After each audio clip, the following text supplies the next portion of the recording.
प्रकाश स्वरूप और जगत के साक्षी हैं, आपको नमस्कार है। रघुनंदन, ये भगवान सूर्य ही संपूर्ण भूतों का संहार, सृष्टि और पालन करते हैं। ये ही अपनी किरणों से गर्मी पहुंचाते हैं और वर्षा करते हैं।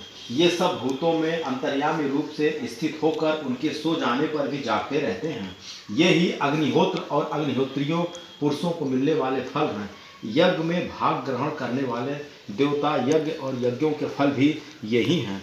संपूर्ण लोकों में जितनी क्रियाएं होती हैं उन सबका फल देने में यही पूर्ण समर्थ हैं। राघव, विपत्ति में, कष्ट में, दुर्ग मार्ग में तथा और किसी भय के अवसर पर जो कोई पुरुष इन सूर्यदेव का कीर्तन करता है उसे दुख नहीं भोगना पड़ता। इसलिए तुम एकाग्रचित होकर इन देवाधिदेव जगदीश्वर की पूजा करो।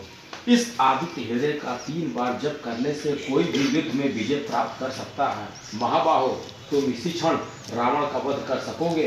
यह कहकर अगस्त जी जैसे आए थे उसी प्रकार चले गए। उनका उपदेश सुनकर महातेजस्वी श्री रामचंद्र जी का शोक दूर हो गया। उन्होंने प्रसन्न होकर शुद्ध चित्त से आदित्य हृदय को धारण किया और 3 बार आचमन करके शुद्ध हो भगवान सूर्य की ओर देखते हुए इसका 3 बार जप किया। इससे उन्हें बड़ा हर्ष हुआ। फिर परम पराक्रमी रघुनाथ जी ने धनुष उठाकर रावण की ओर देखा और उत्साहपूर्वक विजय पाने के लिए आगे बढ़े।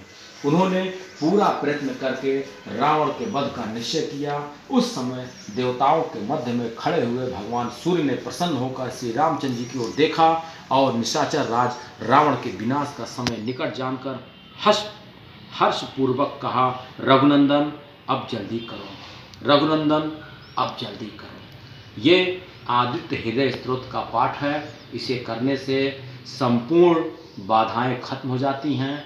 आदमी जीवन में आगे बढ़ता चला जाता है, शत्रु का नाश हो जाता है और जैसा कि मैंने कहा था कि आदमी डिप्रेशन में नहीं जाता है और हर काम में सफलता मिलता है।